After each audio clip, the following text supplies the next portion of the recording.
नमस्कार, शाम के 7 बजने को हैं। आप देख रहे हैं देश तक। आपके साथ मैं हूं चित्रा त्रिपाठी। क्या प्रियंका गांधी मंदिर और मजारों के जरिए पूर्वी यूपी में मोदी का रथ रोक पाएंगी? क्या आस्था के मार्ग पर चलते हुए यूपी में कांग्रेस को सियासी मुकाम दिलाना चाहती हैं प्रियंका गांधी? प्रयागराज में गंगा से शुरू हुई प्रियंका की चुनावी यात्रा आज भदोही और मिर्जापुर जिले में मंदिरों और मजारों के चक्कर लगाती रही। हमारी ये रिपोर्ट देखिए।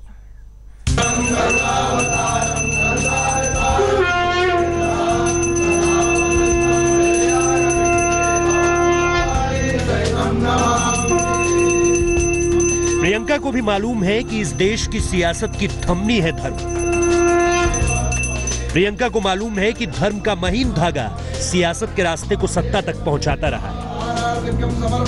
प्रियंका को मालूम है कि धर्म ही है जिसकी आड़ में राजनीति के ध्वज लहराते हैं। इसीलिए प्रियंका गांधी को भी भगवान का सहारा है। देखिए ना, आस्था के आलोक में डूबी हुई है प्रियंका गांधी। संत रविदास नगर जिले में स्थित सीता समाहित स्थल में पहुंची थी। ऐसी मान्यता है कि इसी जगह पर मां सीता ने अपने आप को धरती में समाहित कर लिया था। 2019 का समर जीतने के लिए मां सीता का आशीर्वाद लेने पहुंची प्रियंका ने पूरी श्रद्धा से मंत्रोच्चार के बीच प्रियंका ने विधिवत पूजा अर्चना की। आस्था की इस यात्रा के बीच प्रियंका चुनावी मिजाज, रंग और अंदाज को बखूबी समझ रही है। कल प्रियंका हरे रंग की साड़ी में नजर आई थी, मगर आज उनकी साड़ी लाल थी। बताया जा रहा है कि प्रियंका को लाल साड़ी खास तौर पर पहनने के लिए कहा गया था ताकि उनकी चुनावी यात्रा शुभ हो। प्रियंका मंदिर में भक्ति के भावों से भरी हुई थी और उनके आसपास कांग्रेस के कार्यकर्ता इस प्रसन्नता में डूबे हुए थे कि यूपी की राजनीति को कांग्रेस के रंग में रंगने के लिए प्रियंका गांधी आ चुकी है। प्रियंका गांधी के बगल में एक बच्चा था। प्रियंका ने बच्चे से आरती करवाई।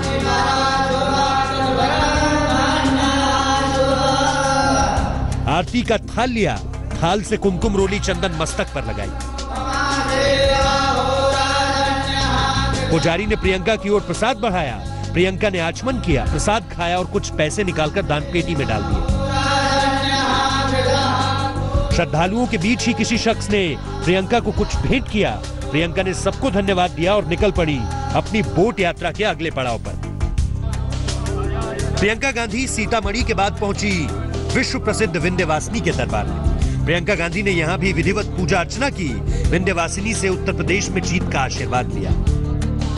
क्योंकि माँ का संबंध लाल रंग से चुनरी चढ़ती है, लाल सिंदूर चढ़ता है। यहाँ से सलाह दिया गया था कि माँ का दर्शन लाल साड़ी में करेंगी, तो उससे क्योंकि रक्त वर्ण का संबंध तंत्र शास्त्र से है और माँ विंध्यवासिनी की साधना तांत्रिक विधि विधान से भी की जाती है। विंध्यवासिनी का मंदिर इस सनातन धर्म की आस्था का प्रतिबिंब है। इस मंदिर में प्रियंका के पुरखे आते रहे हैं। मोतीलाल नेहरू, इंदिरा गांधी, राजीव गांधी और राहुल गांधी भी यहाँ आते रहे हैं। विजिटर बुक में इन सबके हस्ताक्षर इसके गवाह हैं। ये तस्वीर भी तब की है जब राहुल गांधी विंध्यवासिनी के दरबार में मत्था टेकने पहुंचे थे। मां विंध्यवासिनी के मंदिर में प्रियंका गांधी ने मत्था टेका। उसके बाद अपने पूर्वजों के मंदिर राधे कृष्ण के मंदिर में आई हैं और आने के बाद उन्होंने यहाँ विजिटर्स डायरी में लिखा भी है। उन्होंने लिखा है, आज की तारीख लिखी है और उसके बाद उन्होंने प्रियंका गांधी ने लिखा, आज यहाँ आकर अपने पूर्वजों के पंडों से मिलकर और सबकी श्रद्धा का एहसास होते हुए मुझे बहुत खुशी हुई। जय माता दी, प्रियंका गांधी वाड्रा। ये पूरा प्रियंका गांधी ने लिखा है इस मंदिर में पूजा पाठ और दर्शन के बाद। अपने 3 दिन के पूर्वांचल दौरे में प्रियंका मोदी को चुनौती देने निकली है, लेकिन मां विंध्यवासिनी के दरबार में उनका सामना मोदी समर्थकों से हो गया। कुछ लोगों ने प्रियंका के खिलाफ और मोदी के समर्थन में जमकर नारेबाजी की।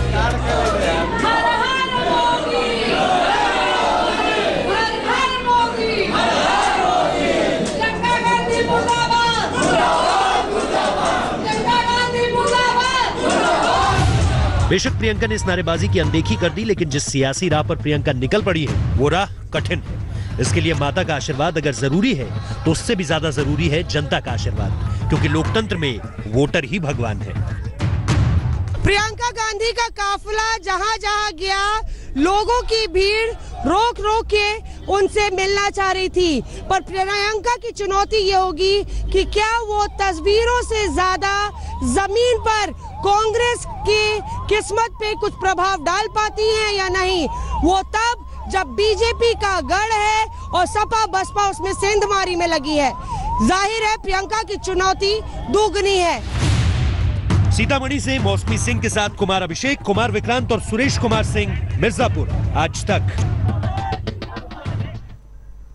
अब की बार धर्म यात्रा के जरिए क्या बनेगी सरकार, दिलचस्प है तस्वीरें। मंदिर के बाद प्रियंका ने मजार का रुख किया और चादर चढ़ाकर जीत की दुआ मांगी।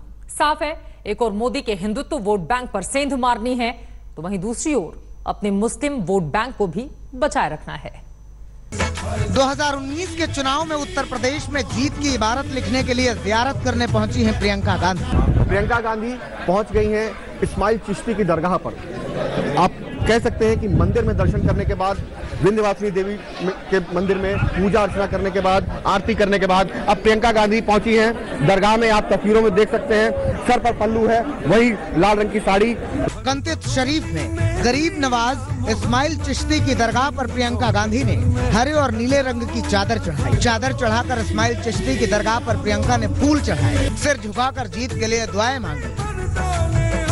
जब तक प्रियंका यहाँ रही तब तक सबकी नजरें प्रियंका पर ही टिकी रही। लाल साड़ी में प्रियंका इस्माइल चिश्ती की दरगाह पर दुआएं मांग रही थी। चादर चढ़ाकर प्रियंका यहाँ से निकल गई। इसके पहले प्रियंका के पहुँचने की खबर से ही दरगाह में लोगों का तांता लगा था और दरगाह के गद्दी नशीं इस बात से भावुक हो रहे थे कि गांधी परिवार की वो बेटी चादर चढ़ाने आ रही है जिसके पुरखे यहाँ आते रहे हैं। हम तो रो रहे हैं, मगर वो आई थी, हमको आशीर्वाद दिया, हम उनको आशीर्वाद दिए कि जाइए आप प्रधानमंत्री बन जाएंगी, बन गई। आपकी आंखों में आंसू?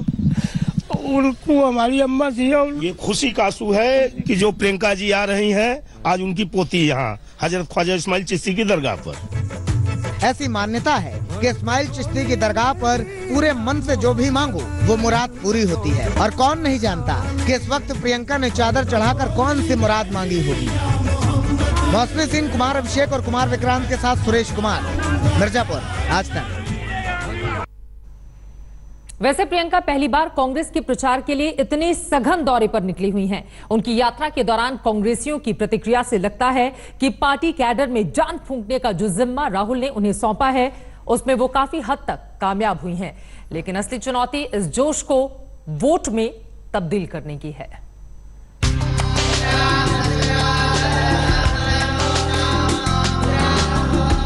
कौन मानेगा कि महज 1 महीने पहले ही देश की राजनीति में सीधे तौर पर उतरी हैं प्रियंका।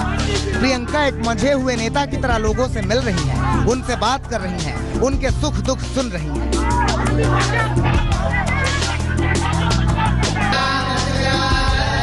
गांधी जा रही हैं तो रास्ते में कुछ इस तरह रुकते हुए गांव-गांव में लोगों से मिलते हुए आगे बढ़ रही हैं। हालांकि ये शेड्यूल्ड विजिट नहीं थी, पर प्रियंका गांधी भी अपने शेड्यूल के बीच में फ्लेक्सिबल रखती हैं। बीच-बीच में जब कोई कार्यकर्ता अनुरोध करता है कि उनके घर चलने को, तो उनके घर भी जाती है। यहाँ प्रियंका गांधी वाड्रा जा रही हैं तो सारे लोग जो है वो उनके साथ एक छोटे से गांव में जा रहे हैं। और कहीं ना कहीं ये प्रियंका का अंदाज है।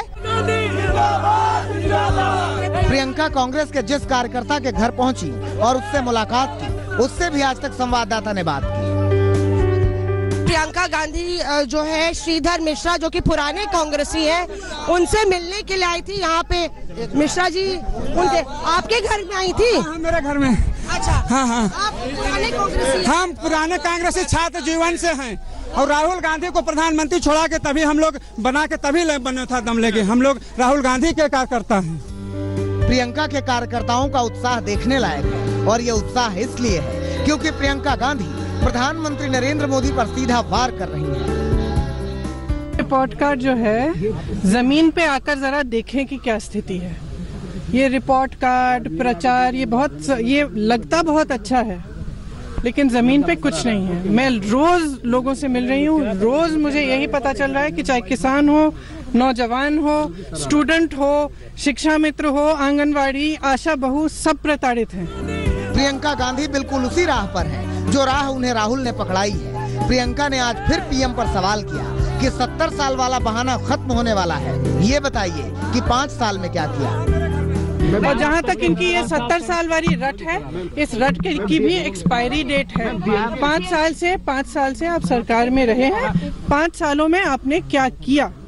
प्रियंका गांधी पूरे तेवर और कलेवर के साथ 2019 के रण में उतरी हैं। देखना दिलचस्प होगा कि वो कांग्रेस के लिए क्या करिश्मा कर पाती हैं। जिस तरीके से कांग्रेस को इन्होंने जान फूकी है, निश्चित रूप से कांग्रेस यहाँ खड़ी होगी पूर्वांचल में। मिर्जापुर से मौसमी सिंह, कुमार अभिषेक और सुरेश कुमार के साथ आज तक ब्यूरो। वैसे पूर्वी यूपी में कांग्रेस की नैया पार कराने की जिम्मेदारी प्रियंका गांधी वाड्रा के कंधों पर है। प्रियंका इस बार 2009 के फॉर्मूले पर काम कर रही हैं। मैप के जरिए जरा समझ लीजिए कि मध्य यूपी पूर्वांचल की कौन कौन सी की सीटें हैं जिन पर कांग्रेस ने 2009 में कब्जा किया था। मुरादाबाद, बरेली, खीरी, धौरहरा, उन्नाव, रायबरेली, अमेठी, सुल्तानपुर, प्रतापगढ़, फर्रुखाबाद। अगर बात करें पूर्वांचल की, गोंडा, डुमरियागंज, महाराजगंज, कुशीनगर की, ये वो सीटें हैं जहां पर कांग्रेस पार्टी ने 22 सीटें जीती थी। 21 सीटें और एक बाद में जीती थी, जिसकी तस्वीर हम आपके सामने रख रहे हैं। और इसी फॉर्मूले को लागू करना चाहती हैं 2019 में प्रियंका गांधी वाड्रा। उधर यूपी सरकार के 2 साल पूरे होने पर मुख्यमंत्री योगी आदित्यनाथ ने आज अपनी सरकार की उपलब्धियां रखी। इस मौके पर योगी ने कहा कि यूपी की पहचान पहले दंगों से होती थी, लेकिन 24 महीने के कार्यकाल में उन्होंने इस पहचान को बदल दिया है। योगी के इन दावों पर प्रियंका ने किया है तगड़ा वार। देखिए। प्रदेश के किसान के सामने आत्महत्या करने के लिए उस प्रकार की परिस्थितियां पैदा की। प्रदेश के इन सभी अराजकतापूर्ण माहौल में, चुनौतीपूर्ण माहौल में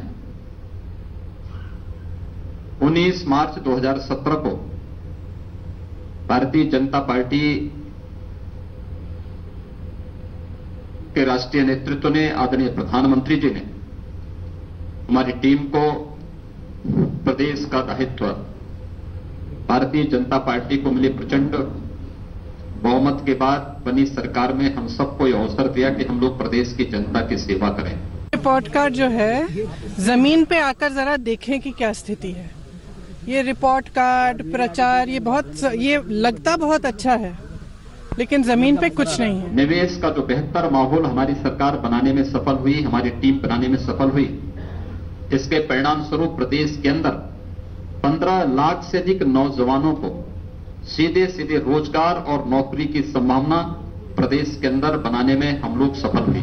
मैं रोज लोगों से मिल रही हूँ, रोज मुझे यही पता चल रहा है कि चाहे किसान हो, नौजवान हो, स्टूडेंट हो, शिक्षा मित्र हो, आंगनवाड़ी, आशा बहू, सब प्रताड़ित हैं, सब प्रताड़ित हैं। उनको कुछ नहीं मिला। कहीं कहीं ऐलान हुआ है कि 17,000 की आपको वेतन मिलेगा और आज तक नहीं मिला है। 2 सालों से 8,000 पे चल रहे हैं। प्रियंका पूर्वी यूपी में चुनावी अभियान पर हैं, तो राहुल गांधी आज ईटानगर में थे। ईटानगर में रैली कर राहुल गांधी ने पीएम मोदी पर सीधा हमला बोला। राहुल गांधी की ओर से क्या कुछ कहा गया, हमला करते हुए जरा सुनिए आप। तो हमने निर्णय लिया है 2019 में जैसे ही हमारी सरकार बनेगी, गब्बर सिंह टैक्स को हटा के हम आपको जीएसटी दे देंगे। एक जीएसटी, साधारण जीएसटी, कम से कम टैक्स, 5 अलग अलग टैक्स नहीं। यह काम कांग्रेस पार्टी कर सकती है, हम जानते हैं कैसे करा जाता है। अच्छा, एक बात मुझे बताओ, आजकल हिंदुस्तान में सब चोर हैं। नीरव मोदी, ललित मोदी, नरेंद्र मोदी, ये सब मोदी कैसे हैं? चौकीदार को लेकर आज सियासत जागती रही। राहुल ने ईटानगर में चौकीदार पर वार किया, तो मायावती ने भी आज चौकीदार और चाय की चर्चा छेड़ दी। आप सबको चौकीदार क्यों बना रहे हो? हम तो हैं ही चौकीदार। चौकीदार की जरूरत किसके लिए है? 2014 का चाय वाला हिट था। 2019 में चौकीदार शब्द सियासत के केंद्र में है। चौकीदार इस चुनाव में ऐसा हथियार बन चुका है जिसके बिना शायद सरकार और विपक्ष का काम नहीं चलने वाला। इसीलिए ईटानगर में राहुल गांधी ने एक बार फिर पीएम मोदी को चौकीदार कहते हुए हमला बोला। मैंने देखा चौकीदार कहते हैं कि हम सब चौकीदार। अच्छा भैया, चोरी तो आपने की, आप सबको चौकीदार क्यों बना रहे हो? इससे पहले प्रियंका गांधी ने भी चौकीदार कहते हुए बिना नाम लिए पीएम मोदी पर हमला किया था। इसका जवाब देने सामने आए बीजेपी के रविशंकर प्रसाद। पश्चिम उत्तर प्रदेश से आलू के किसान मिलने आए और एक किसान ने, एक भाई ने एक बहुत महत्वपूर्ण चीज बोली। उन्होंने कहा किसान का कोई चौकीदार नहीं होता है, अमीरों के चौकीदार होते हैं, किसान खुद अपनी चौकीदार। अब कुछ लोग टिप्पणी कर रहे हैं कि चौकीदार अमीरों के लिए होता है, गरीबों के लिए नहीं। अब उनको कैसा बताया जाए कि जो सत्ता में थे उन्होंने गरीबों का पैसा लाखों करोड़ में लूटा, 12 लाख करोड़। वो आज तो चौकीदार की जरूरत किसके लिए है ये बताना जरूरी है। जो सुख सुविधा और विलासिता में पैदा हुए वो इस पर टिप्पणी कर रहे हैं। इससे पहले चौकीदार को लेकर हरियाणा के मंत्री अनिल विज ने विवादित बयान दिया था। हमने अपने नाम के आगे चौकीदार लिखा है तो कुछ लोगों को बहुत एतराज हो रहा है। हम तो हैं ही चौकीदार, भाई तुम अपने नाम के आगे पप्पू लिख लो, हम कोई एतराज नहीं करेंगे। चौकीदार पर जब जंग छिड़ी तो बीएसपी सुप्रीमो मायावती भी इसमें कूद पड़ी। उन्होंने ट्वीट किया, सादा जीवन उच्च विचार के विपरीत शाही अंदाज में जीने वाले जिस व्यक्ति ने पिछले लोकसभा आम चुनाव के समय वोट के खातिर अपने आप को चाय वाला प्रचारित किया था, वो अब इस चुनाव में वोट के लिए ही बड़े तामझाम व शान के साथ अपने आप को चौकीदार घोषित कर रहे हैं। देश वाकई बदल रहा है। मायावती का ये तंज बीजेपी विधायक सुरेंद्र नारायण सिंह पचा नहीं पाए। बलिया जिले के बैरिया सीट से बीजेपी विधायक सुरेंद्र सिंह ने ऐसा बयान दे दिया जो किसी भी तरह से सियासी मर्यादा के तहत नहीं आता। मायावती जी तो खुद फेशियल रोज कराती हैं। जो खुद फेशियल कराता है वो हमारे नेता को क्या कहेगी कि जो है वो शौकीन है। अरे भाई, कोई वस्त्र पहनता है तो वस्त्र पहनना कोई शौकीन की बात नहीं होती है। शौकीनी की बात तो ये होती है कि बाल पका हुआ है और बाल रंगवा करके मायावती जी आज भी अपने को जवान साबित करती हैं। ये तो सभी जानते हैं कि सियासत का स्तर किस कदर गिरता जा रहा है, लेकिन अब एक दूसरे पर हमला करने में नेता अपनी सीमाएं भी लांघने लगे हैं। ये तो बस शुरुआत है। आने वाले दिनों में ऐसी बयानबाजियां और सुनने को मिलेंगी। लखनऊ से शिवेंद्र श्रीवास्तव के साथ आज तक ब्यूरो। ओछी भाषा का इस्तेमाल और व्यक्तिगत टिप्पणी किस कदर की जा रही है लगातार देख रहे हैं आप आज तक पर रिपोर्ट के जरिए। उधर चौकीदार की विवाद में पंजाब के सीएम अमरिंदर सिंह भी कूद गए हैं। आज तक से एक्सक्लूसिव बातचीत में अमरिंदर ने कहा कि चौकीदार जैसे स्लोगन जनता का ध्यान हटाने की कोशिश के अलावा कुछ नहीं। पंजाब का सबसे पावरफुल कपल मेरे साथ मौजूद है, महारानी परनीत कौर, कैप्टन अमरिंदर सिंह, मुख्यमंत्री पंजाब। कैप्टन साहब, आपने एक शुरुआत करी और वहां से फिर शुरुआत ऐसी हुई कि कई स्टेट में कांग्रेस की जड़ें दोबारा से जमी। असल चुनौती अब है लोकसभा की। पिछली बार वो जीत गए, उसका ये मतलब नहीं कि सदा के लिए वहां बैठे हैं। इस इलेक्शन में आप देखना, अब जो मध्य प्रदेश में हुआ, जो राजस्थान में हुआ, इस जो अभी इलेक्शंस आई हैं उनमें सबको मालूम है कि एकदम चेंज आ गई और ऐसे ही चेंज आएगी पार्लियामेंट में। आप देख लेना, इररेलेवेंट इश्यूज हैं। ये स्लोगन मॉन्गरिंग से मुल्क में कोई तब्दीली नहीं आएगी, ना फॉरेन पॉलिसी में आएगी तब्दीली, ना हमारी लोकल पॉलिसी में आएगी, ना डिफेंस पॉलिसी में आएगी, ना लोगों का जो डेली रहना सहना है, अपनी उनकी नौकरियों का या उनका पेट भरना या कुछ जो गरीबों का कोई उनकी प्रॉब्लम्स सॉल्व करनी, वो चौकीदार बनने से तो नहीं खत्म होगा या कहने से। पंजाब से इस बार कांग्रेस को सबसे ज्यादा उम्मीदें हैं और कांग्रेस के कैप्टन उसी का जिक्र करते हुए गिना रहे हैं मोदी की नाकामियां। लेकिन जिस भगोड़े नीरव मोदी की तलाश हिंदुस्तान की तमाम एजेंसियां कर रही हैं, उसे आज तक ने लंदन में ढूंढ निकाला। आज तक ने नीरव से सीधा सवाल किया कि आखिर वो कब तक भागता फिरेगा। आज तक के सवाल से तिलमिलाए नीरव मोदी ने कहा कि उसका पीछा ना किया जाए। वो नीरव मोदी जो देश का करोड़ों रुपए लेकर गायब, उस भगोड़े नीरव नटवरलाल को आज तक ने खोज निकाला। आज तक संवाददाता लवीना टंडन ने नीरव मोदी को लंदन के ऑक्सफोर्ड सर्कस इलाके में देखा और फिर सवालों की झड़ी लगा दी। Are you planning to contest the arrest warrant, Mr. Modi? Mr. Modi, are you on an investor visa? Are you working now? Is your business up and running? Okay. Mr. Modi, is your business up and running? What visa are you working on here in the UK? आज तक के सवालों पर नीरव मोदी चुप्पी साधे रहा। कुछ और पत्रकारों ने भी नीरव मोदी को घेरा और सवाल दागे, लेकिन उसके मुंह से बस दो ही शब्द निकले, no comments. Whether you're planning to contest the extradition proceedings against you, आज तक संवाददाता लवीना टंडन ने नीरव मोदी से साफ साफ पूछा कि क्या वो वेस्टमिंस्टर कोर्ट की ओर से जारी गिरफ्तारी वारंट को चुनौती देगा। Are you appearing on the 25th of March, Mr. Modi? Nirav Modi ने जैसे ठान लिया था कि वो चुप्पी नहीं तोड़ेगा, लेकिन आज तक संवाददाता लवीना टंडन ने जब उसे नसीहत दी कि आखिर वो कब तक भागता फिरेगा, तो उसने कहा कि मेरा पीछा करना बंद कीजिए। Do you have another passport, Mr. Modi? Do you contemplate having not come here and going back to India? Do you contemplate that ever? Living a life hiding is not really a great thing, is it, Mr. Modi?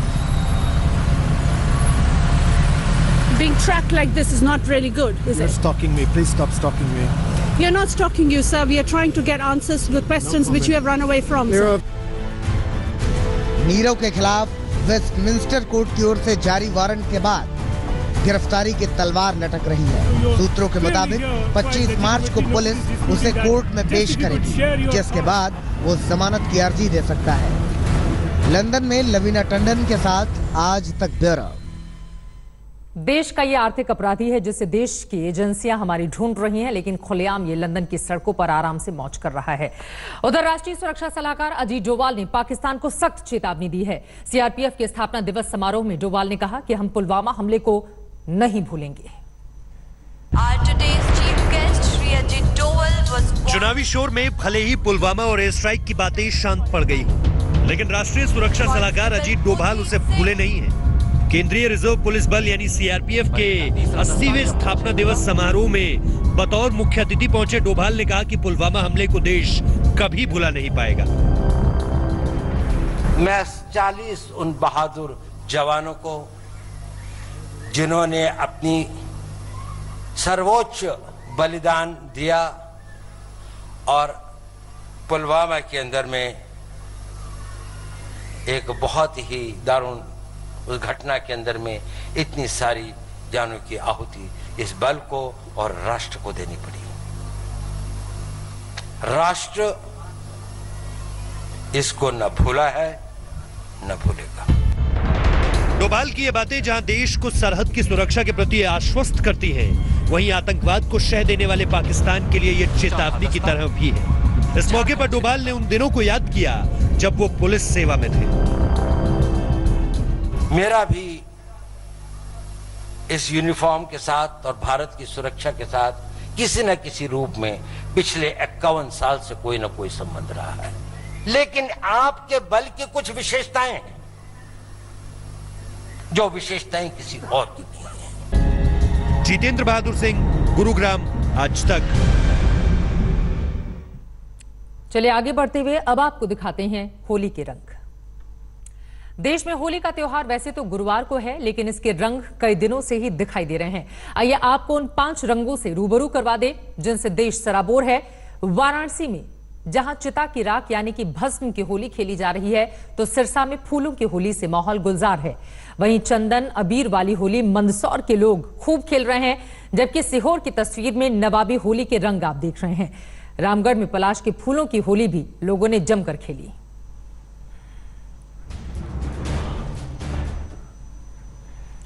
चलिए, होली के रंग आप देख रहे थे, लेकिन सियासत पर भी होली का रंग चढ़ने लगा है। चौकीदार का शोर तेज हो गया है।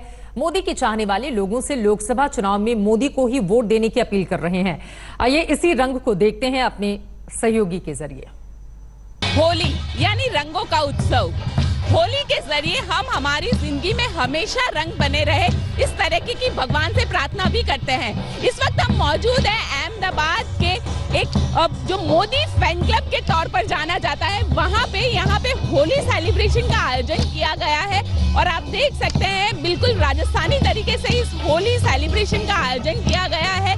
जो राजस्थानी कलाकार है कालबेलिया के, वो यहाँ पर आए हुए हैं और सबसे दिलचस्प अगर यहाँ की बात की जाए तो यहाँ का सबसे दिलचस्प जो नज़ारा है वो है मोदी के साथ सेल्फी पॉइंट। जी हाँ, बिल्कुल आप देख सकते हैं यहाँ पे मैं भी चौकीदार का एक सेल्फी पॉइंट बनाया गया है और यहाँ पे लोग खड़े रहकर सेल्फी खिंचवा रहे हैं और खास करके यहाँ पे मोदी जी के साथ लोगों सेल्फी खिंचवा रहे हैं। लोगों से पूछते हैं, चुनाव आ रहा है, होली है, क्या कहेंगे? यहाँ पे आप लोग मोदी जी के साथ सेल्फी खिंचवाने के लिए खड़े हैं, लिखा है मैं भी चौकीदार। मैं भी चौकीदार, मोदी जीतेंगे इस बार। इस बार चुनाव का कोई मुद्दा ही नहीं है, सिर्फ मोदी जी है और हम सब चौकीदार हैं। देश की 125 करोड़ जनता चौकीदार है। जो लोग यहाँ पे आ रहे हैं उन्हें से ये कहा जा रहा है कि इस बार तो वोट सिर्फ मोदी जी को। कैमरा पर्सन उज्जवल ओझा के साथ गोपी गांगर, अहमदाबाद, आज तक। पिछली बार पूरा का पूरा गुजरात भगवा रंग में रंग गया था, लेकिन इस बार कौन सा रंग चटक रहता है, कौन सा पड़ जाता है हल्का, इस पर बनी रहेगी आज तक की नजर। देश तक में मेरे साथ बस इतना ही। लेटेस्ट खबरों के लिए यूं ही देखते रहिए आज तक, और इस वीडियो के पसंद आने पर लाइक, शेयर एंड सब्सक्राइब करना ना भूलें।